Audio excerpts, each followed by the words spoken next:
Bom dia a todos. Eu vou tentar os encarnados agora. Bom dia. Melhorou. Que Deus nos abençoe e nos conserve sempre na sua paz. Eu queria começar o nosso momento de reflexão agradecendo o convite que nos foi feito pelo Beto, para que nós pudéssemos, retornar a Uberaba depois de muitos anos. Estivemos aqui em 2002 e nem foi para a doutrina espírita. Foi para uma competição de judô, por incrível que pareça. Logo depois que o Chico desencarnou, eu me lembro, tenho lembranças muito claras, mas ainda não era espírita. Me tornaria espírita 3 anos depois. Então eu agradeço a oportunidade de retornar a Uberaba, rever tantos amigos, fazer novos amigos sempre, e compartilhar aquilo que nós gostamos de chamar de a bênção do conhecimento espírita. A bênção do conhecimento que liberta, como nos ensina Jesus no registro feito pelo evangelista João, dizendo que nós conheceríamos a verdade e a verdade nos libertaria. Então, bendita a doutrina espírita que nos reúne nesse evento, nesse fim de semana. O Livro dos Espíritos foi dividido por Allan Kardec em 4 partes. Isso não é nenhuma novidade para nós, a Anete tocou nesse assunto na palestra dela. Nós, embora nos surpreendamos muitas vezes chamando essas partes, de primeira, segunda e terceira partes, Kardec a chamou de livro 1, livro 2, livro 3, livro 4. Mas a primeira reflexão que eu gostaria de conduzir com os amigos é pensarmos juntos no seguinte sentido: será que ao fazer essa divisão e essa construção de um livro em 4 partes, Kardec usou a lógica ou usou o acaso? Para que nós possamos entender isso e não esquecer nunca mais, nós precisamos começar a entender a pujança desse espírito que encarna entre nós no início do século XIX, com a missão ou a tarefa, se você quiser, porque o termo é indiferente, o importante é a ideia, de codificar a doutrina espírita, de codificar o Consolador prometido pelo Cristo. Mas eu não vou discutir Kardec do ponto de vista espiritual, não. Não obstante, nós tenhamos na Revista Espírita, que é uma obra extraordinária. Eu vou até fazer uma analogia para todo mundo poder entender o que eu quero dizer. Alguém aqui já assistiu um filme ou um show em DVD? Levante a mão, por favor. Se não quiser levantar muito alto da câmera, eu entendo. Só faz um sinalzinho assim. Quando você coloca o DVD para dentro do aparelho, aparece o menu de opções. Tem uma opção lá embaixo que muita gente ignora. Alguém aqui já entrou nos extras de um DVD? Nos extras tem uma opção que, conversando com as pessoas, eu vejo que muito pouca gente entra, muito pouca gente acessa, e eu acho extraordinário. Alguém já assistiu o making of de um show ou de um filme? Por que eu fiz essa brincadeira? Porque nós podemos simbolicamente dizer que a Revista Espírita é o making of da construção da doutrina. É ali que você vai entender Kardec colocando posicionamentos, fazendo um movimento que às vezes a gente estranha, que é estudar, que é ler todas as cartas que eram enviadas para ele por leitores, porque a gente acha que Kardec só recebia textos psicografados, diz ele no Controle Universal do Ensino dos Espíritos, de mais de 1000 centros espíritas sérios. Então ele recebe inúmeras comunicações de espíritos para estudar e separar simbolicamente, usando a parábola que Jesus cita, e quem comenta é Mateus no capítulo 13, separar o joio do trigo em termos de conhecimento. Então, nesse movimento de separar o joio do trigo, ele recebe milhares de textos, porque é só parar para pensar. Mais de 1000 centros espíritas sérios. Quantos textos Kardec recebeu? Dezenas, centenas ou milhares? Com certeza milhares. Então, nesse movimento de construção da doutrina, Kardec fazia um movimento que eu acho extraordinário, que é estudar, ler a repercussão daquilo que ele publicava na Revista Espírita. O que mostra a humildade desse homem. Porque quando o ser humano se acha melhor do que os outros, ele não está preocupado com a repercussão. Ele simplesmente posta o que tem que postar, publica o que tem que publicar, e o que as pessoas estão achando é problema delas. Uma das maneiras de nós entendermos a sublimidade desse ser chamado Allan Kardec é entender o quanto ele era atento à repercussão do seu trabalho. Se alguém assistiu o filme Allan Kardec, vai se lembrar, em determinado momento, do carteiro, do homem dos correios, vamos dizer assim, chegando até a casa de Kardec e entregando centenas de pacotes. A gente tem mania de achar que eram só textos psicografados, né, comunicações espirituais. Na verdade, era também cartas de leitores da Revista Espírita, que ele lia uma por uma. Então a doutrina espírita, ela é literalmente uma construção, e a gente precisa entender isso. E é nesse movimento de construção que a Revista Espírita se faz tão importante, sendo, como nós usamos aqui por analogia, o making of da construção dessa ciência. Tanto que Kardec nos diz, no livro Que é o Espiritismo, que a doutrina espírita é uma ciência de observação e uma filosofia de consequências morais. Então eu não quero discutir Kardec do ponto de vista espiritual, não obstante nós tenhamos na Revista Espírita uma informação que eu acho extraordinária. Agora eu vou precisar da colaboração de vocês. Nós que gostamos da doutrina espírita, e alguns aqui talvez a estudem, nós consideramos Santo Agostinho como um espírito mais evoluído? Encarnados? Aqueles que estiverem no corpo. Porque domingo de manhã, se você veio para cá de corpo, mas estiver fora do corpo, eu vou entender. O povo de Minas dorme na palestra?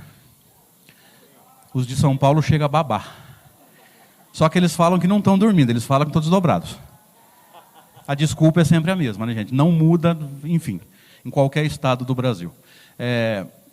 Nós consideramos Santo Agostinho um espírito mais evoluído, sim ou não?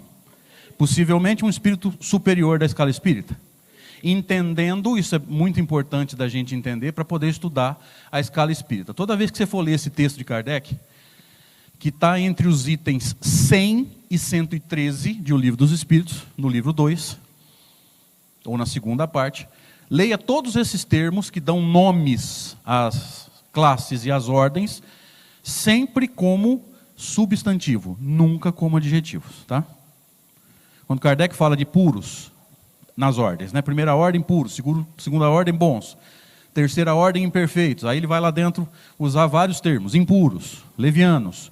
Isso é sempre substantivo, nunca adjetivo. Ele não está adjetivando os espíritos, ele está dando nome à classe. E é importante entender isso, porque se você se referir a um espírito superior, usando o termo superior como substantivo, fica claro que nós estamos nos referindo aos espíritos de segunda ordem, e dentro da segunda ordem a chamada segunda classe. Se você se refere a superior como adjetivo, o que é um espírito superior? Qualquer um que estiver na minha frente na evolução. Fica extremamente abstrato, concordam? Então estude sempre como substantivo, nunca como adjetivo. Então, Santo Agostinho, possivelmente um espírito superior da escala espírita. E tem um texto na Revista Espírita em que Santo Agostinho chama Kardec de mestre. Então, se Santo Agostinho, um espírito tão evoluído, chama Kardec de mestre, qual a elevação espiritual de Kardec? A gente não para pensar essas coisas e às vezes não tem acesso a esses textos. Não que a Revista Espírita não esteja aí à nossa disposição para quem puder comprar, e para aqueles que não puderem comprar, para fazer download gratuito. Eu não sei se alguém aqui tem esse aplicativo, mas se você entrar no seu celular aí onde você baixa os aplicativos, né, a maioria de nós deve ser o Android, vai ser no Play Store ou no Google Play, você vai baixar um aplicativo chamado KardecPad. Alguém aqui já baixou a KardecPad no seu celular? Você tem acesso a todas as obras de Allan Kardec gratuitamente no teu celular, relacionando as obras entre elas. Então, se você jogar lá na barra de busca qualquer termo, o aplicativo vai te dar todas as citações daquele termo em todas as obras de Allan Kardec. E se você não quiser fazer isso no celular, você entra no site, no computador, kardecpedia.com. É fácil de guardar. Kardec é o nome do codificador, Pédia é o sufixo de... Me ajuda, encarnados, quem estiver no corpo? Senão nós vamos precisar de voz direta, aí precisa de muito fluido, acho que nós não estamos em condições. Enciclopédia. Então, ó, KardecPédia, fácil, né? Kardec é o nome do codificador, Pédia é o sufixo de enciclopédia.com. É muito fácil de guardar, ou você baixa o aplicativo. Então, a Revista Espírita tem essa conotação de construção, de entendermos de que forma a doutrina espírita foi se desenvolvendo. Ali, Santo Agostinho vai chamar Kardec de mestre. Mas eu não quero discutir Kardec do ponto de vista espiritual, quero discutir do ponto de vista físico. Da sua encarnação entre nós, logo no comecinho do século XIX, salvo engano, 3 de outubro de 1804, se eu estiver errado, vocês me corrijam, por favor. Quando ele encarna na cidade de Lyon, mas, segundo as pesquisas do próprio Paulo Figueiredo, ele não vive em Lyon, porque ele diz isso na Revista Espírita. Ele foi criticado por um sacerdote religioso da época, dizendo que conheceu Kardec criança em Lyon, e que Kardec era pobre do ponto de vista financeiramente, e na acusação do sacerdote, Kardec teria enriquecido com a venda dos livros espíritas. E ele responde a essa nota do sacerdote dizendo: nunca morei em Lyon. E talvez você já tenha visto espíritos ou até oradores chamando Kardec de um mestre de Lyon. Hoje, pelas pesquisas, principalmente do Paulo Figueiredo, que está conosco aqui no fim de semana, nós já sabemos que ele nasce em Lyon, mas ele vive, os pais dele moravam numa cidade chamada Bourg-en-Bresse. Em determinado momento da sua vida, Kardec deixa Bourg-en-Bresse e vai aprender pedagogia aonde, gente? E com quem? Vamos ver quem lembra. Aonde? E Verdun fica onde? Olha que interessante, ele vai para a Suíça, especificamente para Yverdun, para aprender pedagogia com quem? Pestalozzi, um dos maiores pedagogos da história desse planeta. Então, quando você pensar em Allan Kardec, pense sempre num grande pedagogo, discípulo de um dos maiores pedagogos da história desse planeta, e tudo isso para eu voltar na primeira pergunta. Ao construir as 4 partes do Livro dos Espíritos e ordená-las, Kardec usa a lógica ou usa o acaso? Agora você não vai esquecer mais. Um pedagogo desse nível escreveria pelo acaso? Alguém aqui estudou o Livro dos Espíritos na tradução de J. Herculano Pires? Porque tem vários tradutores e todos eles são bons, tá, gente? Tem diferenças, seria sempre bom a gente comparar, quando você for fazer um estudo mais profundo, compare pelo menos 3 traduções, todos eles são bons. Mas na tradução de J. Herculano Pires, você vai se lembrar junto comigo agora que antes daquele texto de Allan Kardec, grande, dividido em 17 partes, que Kardec chamou de Introdução ao Estudo da Doutrina Espírita, antes desse texto, o Herculano publica uma introdução dele, chama Introdução ao Livro dos Espíritos, e pelo título você já vai ver a diferença, né? O Herculano publica uma introdução ao livro. Kardec publica uma introdução ao estudo de toda a doutrina. E se eu puder te dar uma dica, na introdução número 6, eu até não devia falar isso, porque a gente manda as pessoas para os resumos, elas leem só um resumo, né? Mas a introdução número 6, Kardec diz que é um resumo de toda a doutrina espírita. Então, se nós partíssemos desse resumo, introdução 6, para o estudo do Livro dos Espíritos, sempre em expansão, ó, resumo, estudo do livro, do estudo do livro para o estudo de toda a doutrina, a gente perceberia uma expansão perfeita, sem nenhum momento em que o codificador se desmente. Nenhumzinho. Nenhum erro de lógica. Nenhum erro de argumentação. Alguém aqui já estudou lógica e argumentação? Premissa, premissa, conclusão. Premissa, premissa. Se a conclusão é falsa, a premissa não pode ser aceita, ou se você aceitar a conclusão, você tem que aceitar a premissa, enfim. Não é fácil. Tentei fazer um curso de lógica e argumentação ano passado, baixei o material, tentei estudar, mas estou boiando até agora. Então eu vou reestudar esse texto assim que o tempo me permitir. Mas sem nenhum erro de argumentação em todas as 23 obras e 32 publicações. O homem era um gênio de argumentação, gente. E nós não temos noção de quem é esse homem, a verdade é essa.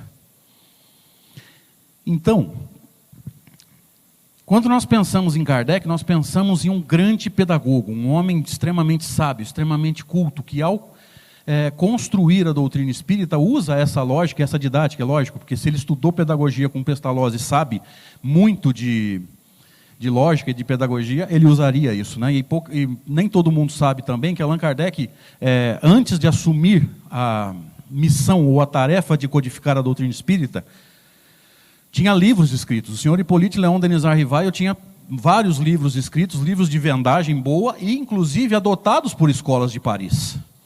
Algumas escolas adotavam os livros do senhor Hippolyte Léon Denis Rivail como sendo o livro oficial da escola. Então veja que nós estamos lidando com um grande pedagogo. Mas vamos pensar. Na tradução de J. Herculano Pires, ele vai nos dizer, e outros pescadores é sacanagem, outros pesquisadores já chegaram a essa conclusão também, que todas as obras subsequentes de Kardec com relação às obras fundamentais, aquilo que nós costumamos chamar de obra básica, embora a gente sempre sugira, é só sugestão, tá? Que a gente tome um pouco de cuidado com o termo obras básicas, porque básico dá margem para interpretação, é uma palavra de mais de um significado. Se eu disser assim, o fulano está vestido de forma básica, eu estou dizendo o quê? Simples, e a obra de Kardec é simples? Olha só, então toma cuidado e deixo como sugestão que nós nos refiramos a essa obra a essas obras como obras fundamentais. Tá?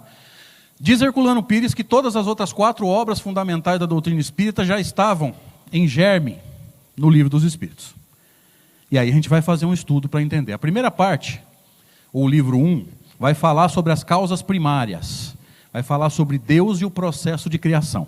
Qual que é a primeira pergunta do Livro dos Espíritos mesmo? Quem me lembra? Encarnados que estiverem no corpo. Quem estiver trabalhando fora do corpo, não interrompa o fenômeno por minha causa. Pergunta 1.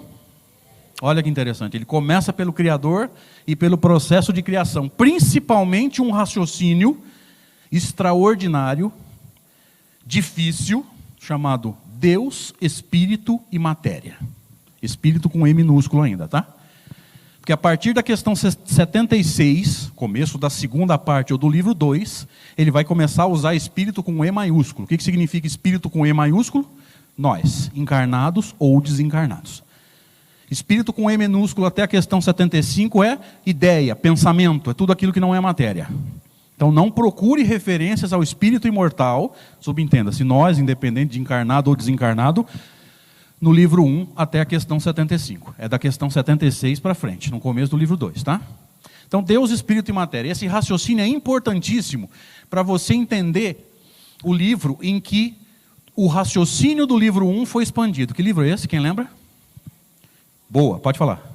A Gênese, olha que interessante. Todo o raciocínio do livro 1, principalmente esse, Deus, Espírito e Matéria, expandiu-se na Gênese. Qual a importância de você entender isso? Se você não entender princípio material e princípio espiritual, você não entende a Gênese, porque o subtítulo da Gênese qual que é mesmo? Quem me lembra, encarnados? A Gênese ou... Fala. Os milagres e as predições segundo o Espiritismo. Entenda agora. Se você não entender o princípio material e princípio espiritual, você não entende o que a Bíblia chama de milagres. Você não entende como é possível fazer predições. Aliás, não ia falar sobre isso, mas vamos tocar no assunto. Qual a diferença de um milagre e de um fenômeno? Quem me ajuda? Livro dos Médiuns, capítulo 2, do maravilhoso e do sobrenatural. Gente, um de cada vez, senão eu não entendo. Vocês falam tudo ao mesmo tempo, eu não consigo captar. Todo fenômeno que acontece e você não entende nem a causa e nem as leis, passa como milagre ou sobre. Investigar um fenômeno é buscar o quê? Causa e as leis que regem o fenômeno. Depois que você encontrou a causa e entendeu as leis, o que era considerado sobrenatural passou a ser natural. Agora você entendeu a diferença. A gente está no Livro dos Médiuns faz mais de 150 anos e esse trecho parece que passou meio batido. Isso é filosofia da ciência. Pesquisar um fenômeno é buscar a sua causa e as suas leis.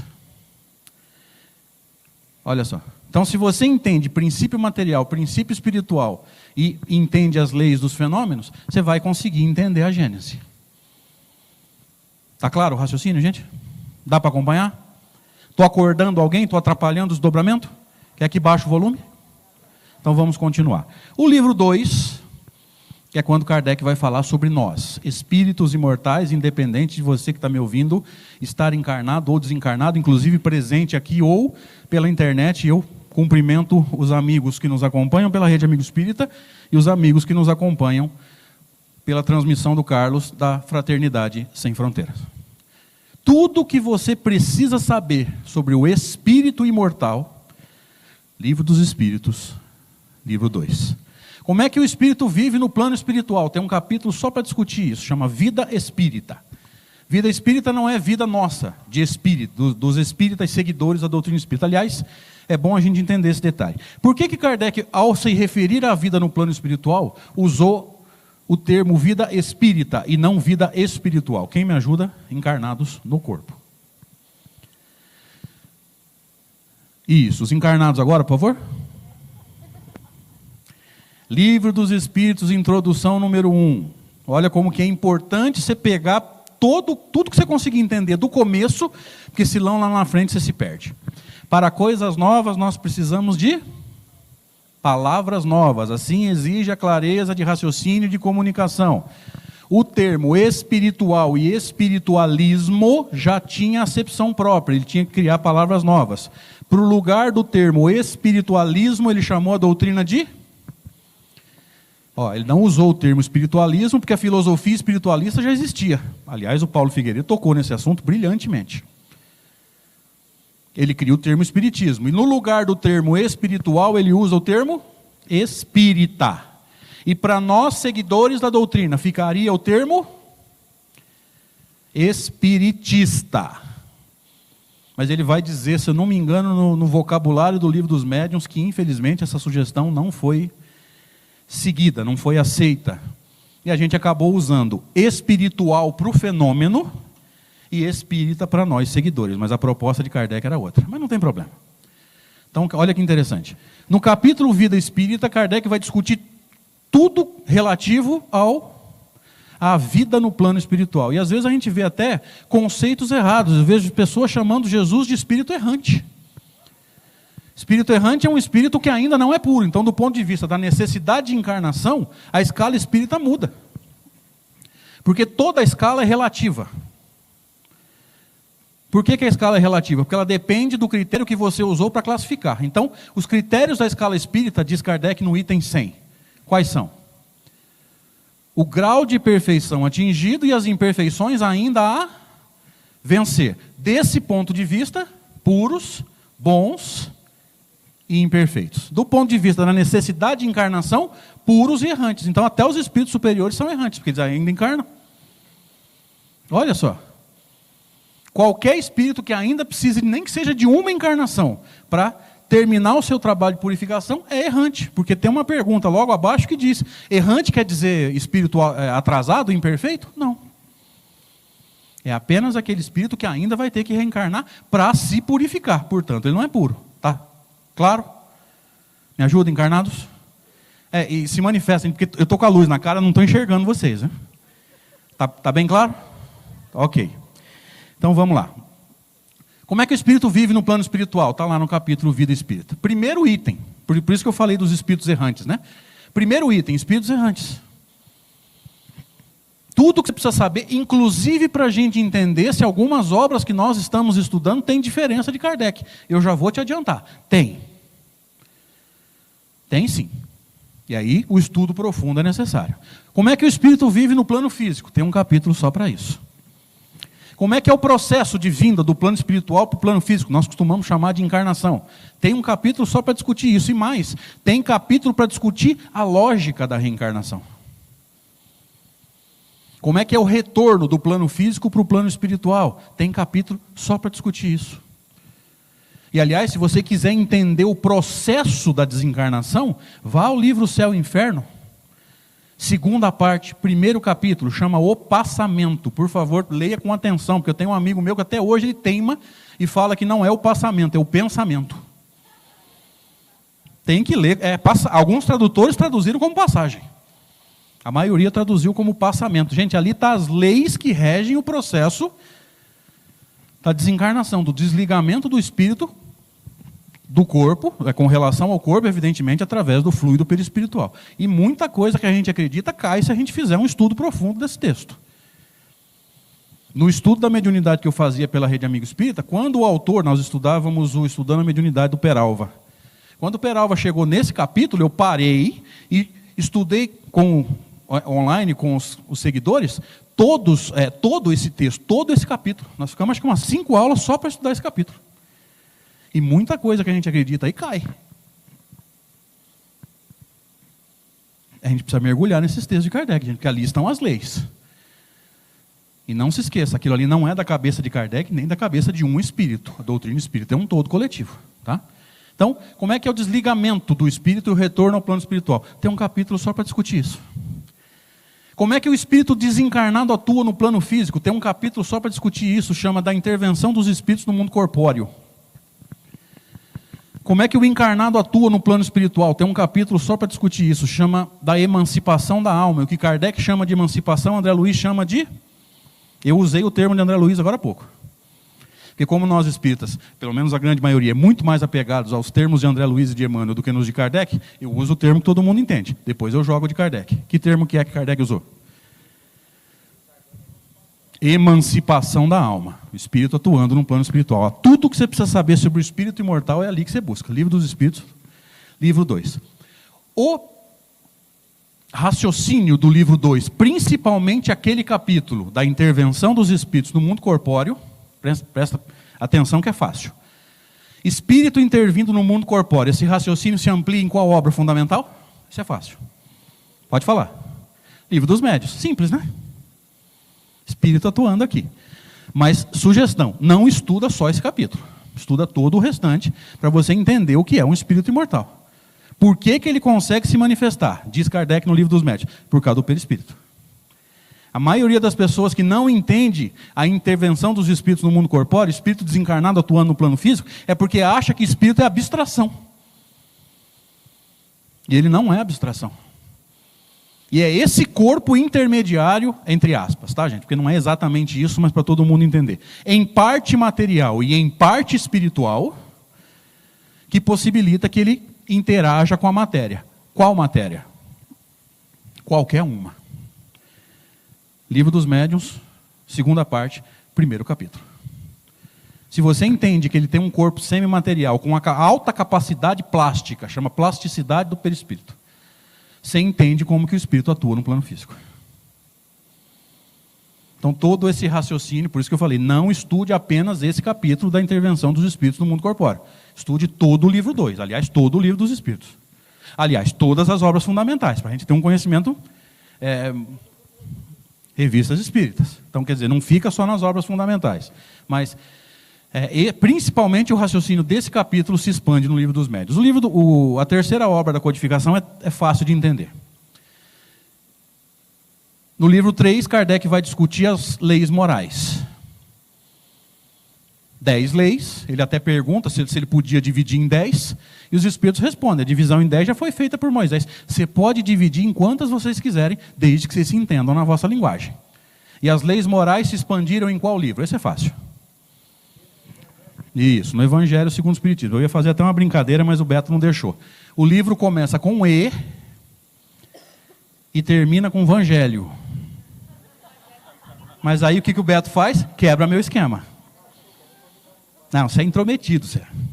Olha, gente, chamando o patrão de intrometido. Vê se eu sou tupetudo. E o livro 4, das esperanças e consolações, cuja essência é a justiça divina, corrigindo a noção de justiça, que sempre foi pautada num Deus antropomórfico. Me ajuda agora. Falei grego quando eu falei Deus antropomórfico? Antropomorfia. Antropo, homem. Morfia, forma. Deus antropomórfico é um Deus que nós fazíamos a nossa imagem e semelhança, ao contrário do que foi revelado no Gênesis de Moisés. Nós seríamos imagem e semelhança dele, portanto, perfectíveis. Nós fizemos um Deus à nossa imagem. Né? Porque se eu virasse para você e encontrasse você andando pelas ruas da sua cidade, antes de você ser espírita, e perguntasse assim, descreve Deus para mim, como é que você descreveria? A maioria de nós, pelo menos a grande maioria, descreveria como? Tá, mas o que sentado? Ó, um homem, para começar, já é machista. Cabelo de que cor? Comprido ou curto? Nem barbeiro o homem tinha. Barba branca. Gente, Hermeto Pascoal escrito. E eu não sei por que a referência é o Hermeto Pascoal. Bravo, revoltado, albino, pode ser, não sei. Bravo, revoltado, que manda um monte de gente aqui, os espíritos mais evoluídos, encarnarem entre nós para ensinar um tanto de coisa que esse próprio Deus não praticava. Ele manda os espíritos aqui, principalmente Jesus, para ensinar, entre outras coisas, o quê? O perdão. Que esse Deus perdoava? Porque ele pegava você, pecador, e botava onde mesmo? Olha só, gente. Olha só. Que coisa sem pé nem cabeça que a gente acreditou durante quanto tempo? Então a quarta parte do livro dos Espíritos vem começar a desconstruir exatamente sobre isso que nós queremos falar na manhã de hoje. Eu não comecei a palestra ainda, viu? Estou introduzindo. O livro Céu e Inferno, no livro 4, ou quarta parte, vem começar a desconstruir aquele Deus bravo, antropomórfico da justiça absoluta. E começa a construir a noção de justiça amorosa. A justiça que educa, não a justiça que pune. E a quarta parte se expande em qual livro? Céu e Inferno. Então vamos entender. Primeira parte, Criador, processo de criação. Segunda parte, criatura, subentenda-se, linguagem de corintiano, é nós. Terceira parte, as leis que a criatura precisa viver se quiser ser feliz. E a quarta parte, a justiça. Viveu as leis, feliz. Não viveu, não é feliz. Tem lógica ou não tem? E relativamente simples, se nós quiséssemos estudar com profundidade. Posso começar a palestra? Eu vou pegar uma das 10 leis morais para a gente aplicar à nossa vida. No 6º capítulo da terceira parte, Kardec vai falar sobre a lei de destruição. Me ajuda agora. Quando nós falamos em lei de destruição, primeira coisa que veio à tua cabeça, fala. Se quiser, o Zé vira a câmera, inclusive. Pode falar. Fenômenos da natureza. Que mais? Terra. Guerra. Boa, guerra. Que mais? Terremoto. Tsunami. Olha que interessante, gente. Se você estiver mais ou menos no meu nível evolutivo, eu espero que você esteja muito na minha frente. Falou de lei de destruição, a gente pensa só em destruição física. Morte. Espiritualmente, não tem nada sendo destruído, ou desconstruído, ou transformado? Vamos começar a entender isso. A única questão que eu vou precisar aqui é a 728. Primeira pergunta do capítulo. É lei da natureza a destruição? Para começar a entender. Lei da natureza nos remete a quê? Fenômenos. O que é natural mesmo? Aquilo que você investigou e descobriu falei agora há pouco. Causa e as leis. Olha só, a gente não perca esse conceito. Então é natural a destruição? Vamos traduzindo. Eu gosto muito de uma colocação do Raul Teixeira, ela foi feita em Rio Preto, em 2007. Pena que eu não pude estar presente, mas gravaram o áudio, jogaram na internet, eu baixei e achei essa colocação esplêndida. Ele diz assim: ao estudar o livro dos Espíritos, a gente não sabe o que é mais bonito. Se é a pergunta de Kardec ou a resposta dos Espíritos. Gente, esse homem é um gênio. Porque agora pensa comigo, você já estudou os prolegômenos, aquele texto do livro dos Espíritos? Depois do prolegômeno, os Espíritos se assinam. Cita os nomes para mim, o que você lembrar. Devagar. Vai devagar aí. Platão, Aristóteles, Vicente de Paulo, João Evangelista, São Luís, Santo Agostinho, Hahnemann, Lacordaire. Olha o nível dos caras. Espírito de verdade, que só essa citação já te ajuda a entender. Se ele está citado ali, ele é uma individualidade ou é uma pleiade? Individualidade. Gente, o Espírito de verdade nunca foi pleiade, isso está na Revista Espírita. Nunca foi pleiade. Está lá a carta da leitora. Meu guia me disse que o Espírito de verdade é uma pleiade. O que o senhor me diz? Ele responde na Revista Espírita. Não, o Espírito de verdade é um nome próprio. O que é nome próprio? Nome de gente. Então não é pleiade. E não deve ser atribuído senão a um ser. Então nunca foi pleiade, é uma individualidade. Quem é ele é outra história. Porque senão não vai dar tempo. Porque o relógio está de sacanagem comigo. A não ser que o patrão me autorize a passar reto. Mas como eu sei que não pode, vamos respeitar o tempo que nos foi dado. Agora me ajuda a lembrar onde que eu estava.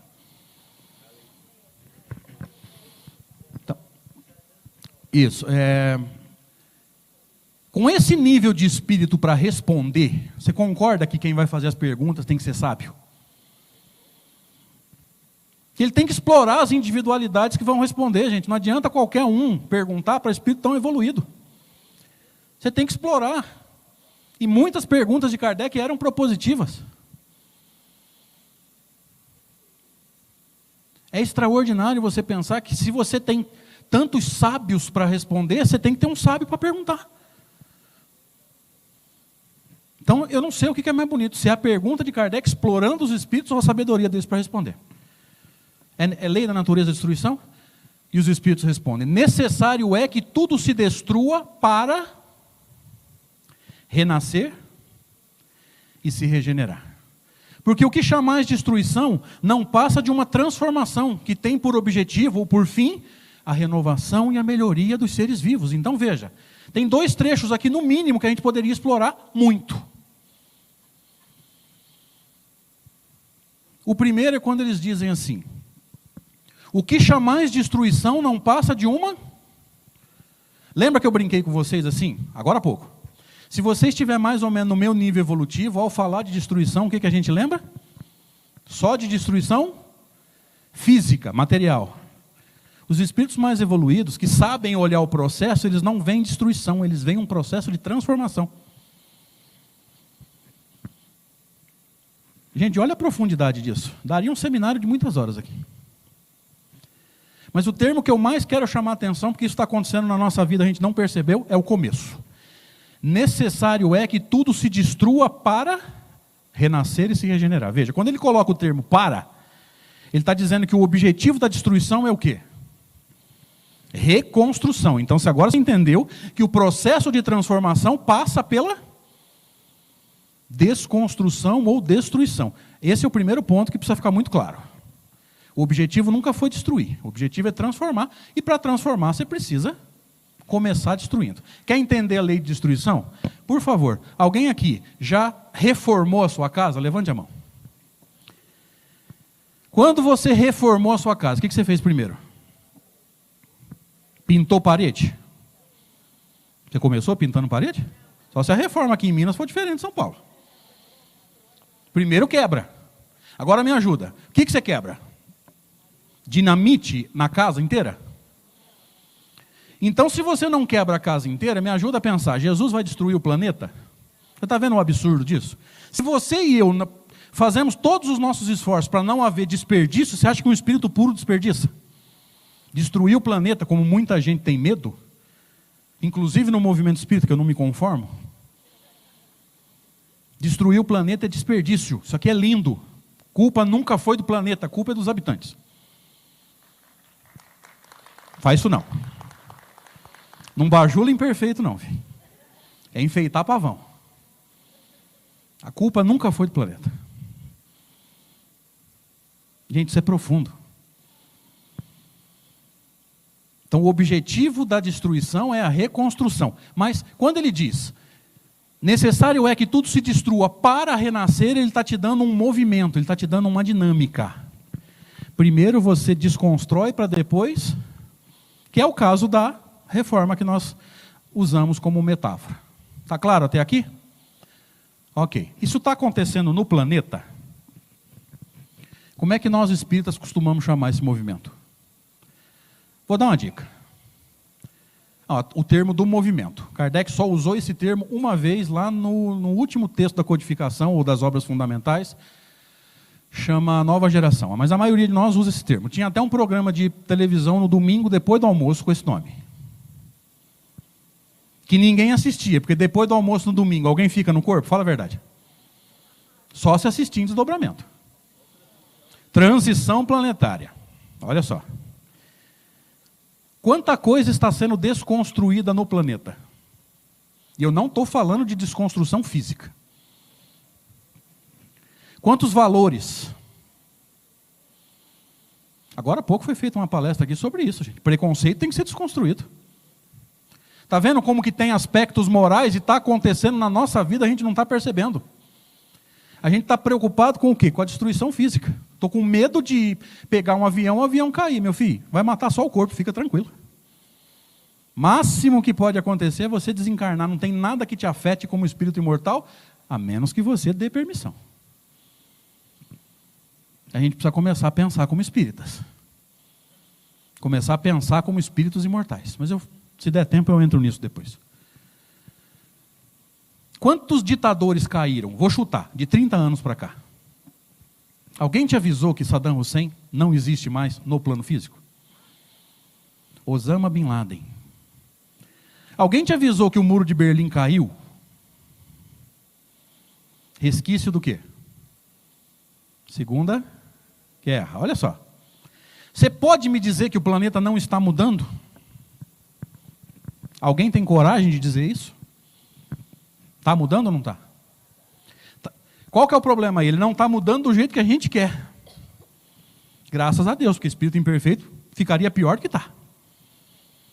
E nem no nosso ritmo, porque a gente adora a justiça. Para o erro dos outros. Para o nosso, nós queremos o quê? Misericórdia. Misericórdia para o nosso erro. Justiça para o... Aqui em Minas é assim também? Fala a verdade agora. Não adianta você mentir para mim que teu mentor está do lado. Gente, pensa nisso. É extraordinário estudar a doutrina espírita com mais profundidade, com mais atenção. Parar para refletir sobre esse conteúdo. Mas eu vou sair do contexto. Deixa eu ver como é que eu estou de tempo.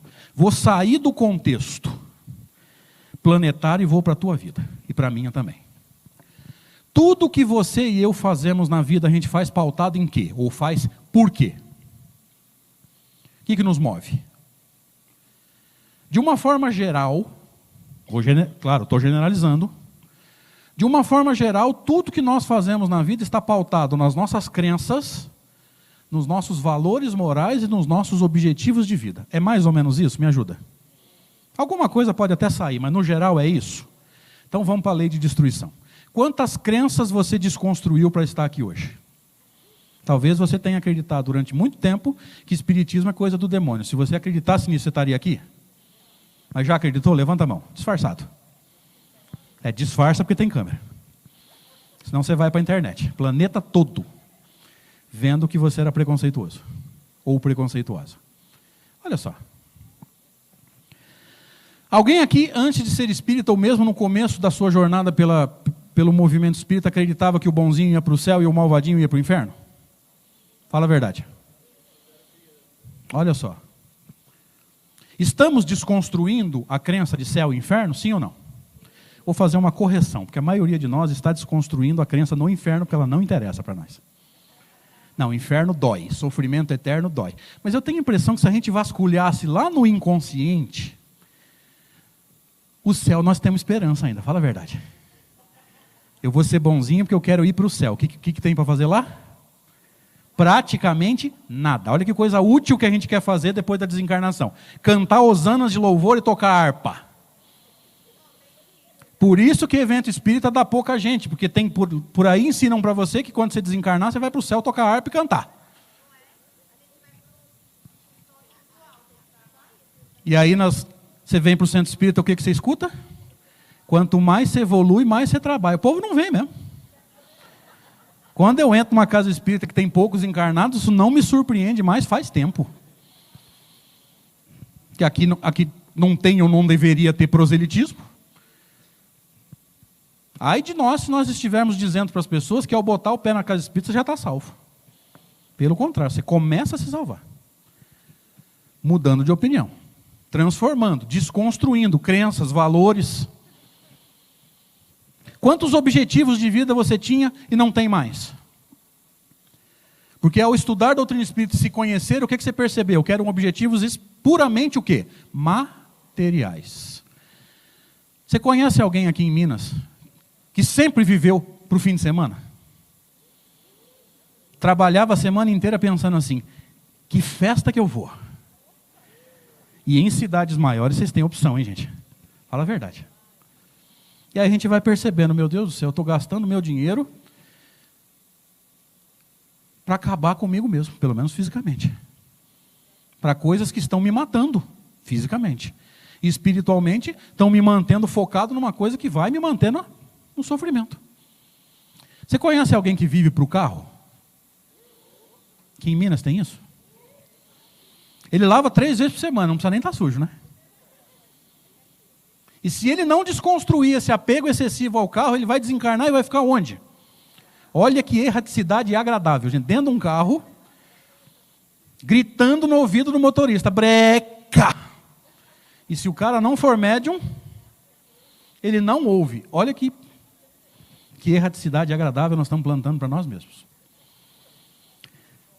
Levante a mão agora aquele que já desconstruiu um tanto de coisa para estar aqui. Olha que coisa legal. Eu vou dar um pouquinho de profundidade agora. Porque dentro do tempo, né, que eu tenho. Porque Kardec vai falar sobre destruição abusiva. Corre o risco da gente desconstruir mais do que deveria? Ou você tem a medida exata do que tem que ser desconstruído? Corre o risco? Corre o risco da gente desconstruir em excesso? Obrigado. Corre o risco da gente desconstruir coisa que não precisava? Por erro de julgamento? Espírito imperfeito faz isso? Faz, né? Tá. Corre o risco da gente desconstruir algumas coisas que nos conduziram durante muitas encarnações? Sim ou não? Fixação mental que nos conduziu durante, sei lá, 10, 15, 20 encarnações? Se você desconstruiu em excesso, ou desconstruiu corretamente, mas alguma coisa que te conduziu durante muitas encarnações, como é que você pode estar agora? Me ajuda. Alguém aqui, além de mim, de vez em quando, se vê totalmente perdido na vida? Levante a mão. Ó, eu levantei a minha. Não tenho nenhum problema com isso. Gente, nós estamos perdidos na vida com todo o conhecimento que nós temos? Podemos estar? Em alguns momentos, nem que seja um momento de crise? Com todo o conhecimento que nós temos? Com o bem que a gente já faz? Cada um dentro das suas características e possibilidades? Por quê? Porque nós estamos desconstruindo aquilo que Kardec chamou de imperfeições. Esse texto do livro Céu e Inferno é extraordinário. Eu vou dar a fonte. Livro dos Espíritos, primeira parte, capítulo 7. Texto, Código Penal da Vida Futura.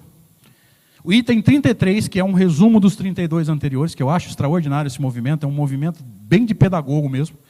Discute 32 itens, no 33 o que ele faz? Resume os 32. No segundo item ele diz assim, toda imperfeição e toda falta que dela é consequente, gente, essa informação é importantíssima para o teu progresso e para o meu. A falta, o erro ou o pecado é o que, segundo esse texto? Consequência de uma imperfeição. Às vezes nós estamos extremamente preocupados em resgatar faltas. Só que se você resgatar a falta e não desconstruir a imperfeição, o que pode acontecer? Quando você for tentado de novo, cai no mesmo erro. O que te faz crescer? Resgatar a falta ou desconstruir imperfeições? Gente, pelo amor de Deus, entenda isso. Tem que desconstruir as imperfeições, porque imperfeição é causa, falta é efeito. Nós estamos atuando só no efeito. É como se você tivesse com febre e tomasse só um antitérmico. E por que você está com febre? O que está acontecendo lá dentro? É uma infecção? O que é? Aí você toma um antitérmico, aparentemente a temperatura volta ao normal. Mas o que estava causando a febre vai continuar causando, o efeito do remédio passa. Concorda? Olha só. É profundo, não é? Kardec tem mais para oferecer ou não?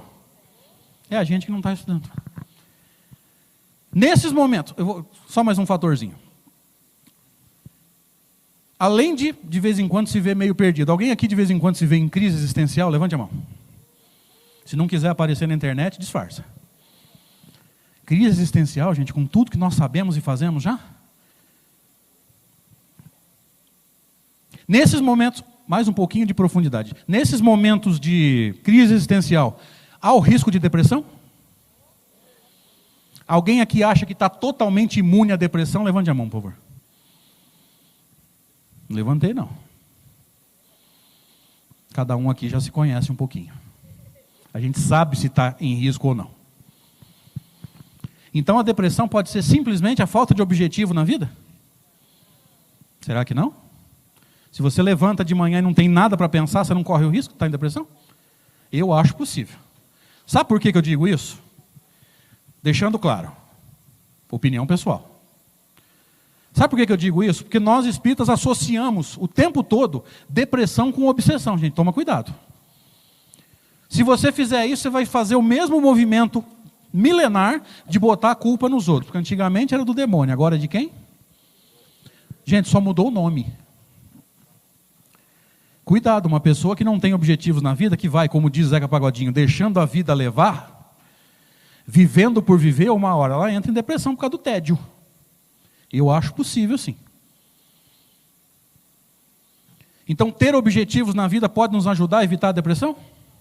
A pessoa que levanta de manhã e tem alguma coisa para fazer, tem alguma coisa para pensar, ela diminui o risco de ficar ociosa mentalmente? Sim ou não? Lembra daquele ditado antigo? Cabeça vazia? Tudo bem, nós somos espíritas, a gente não acredita nesse tal de diabo. Mas acredita nas forças do mal. E mente vazia pode sintonizar com eles, concorda? Então tenhamos objetivos na vida. A lei de destruição faz a diferença na nossa vida ou não? É só destruição física, material? Olha só. Quantas vezes você gostou de alguma coisa e depois de um tempo você olhou e falou assim, nossa, perdeu a graça? Já aconteceu com vocês? Levante a mão. Olha só. Inconscientemente nossa vida vai se desconstruindo e reconstruindo o tempo todo. Tem um tanto de coisa que nós já fizemos que já perdeu a graça. E a gente nem sabe o porquê, às vezes sabe sempre. Tem hora que perde a graça, a gente não sabe nem o porquê. Sim ou não? Olha só. Então qual que é a importância de estudar a lei de destruição e a importância desse bate-papo? Trazer esse movimento de desconstrói e reconstrói para o nosso consciente, porque aconteceu inconscientemente. Agora quem dirige o processo é você. Isso aqui eu quero desconstruir, aquilo ali ainda não. Agora a rédea está na tua mão. E com isso a gente faz um movimento extraordinário. Desconstrói o que Paulo de Tarso chamou de homem velho, lembra disso? Estudou a carta de Paulo? Desconstrói o homem velho, constrói o homem novo. E esse homem novo foi simbolizado por Kardec no capítulo 17, chama Sede Perfeitos no Evangelho, segundo o Espiritismo. Em dois personagens, um deles, o homem de bem, que segundo Kardec é aquele que cumpre a lei de justiça e caridade, amor e caridade na sua maior pureza. E o segundo é o verdadeiro espírita, que passa pela desconstrução dos nossos erros. Reconhece-se o verdadeiro espírita pela sua transformação moral e pelos esforços que emprega, olha a desconstrução, para domar as suas más inclinações. Obrigado, gente. Deus abençoe.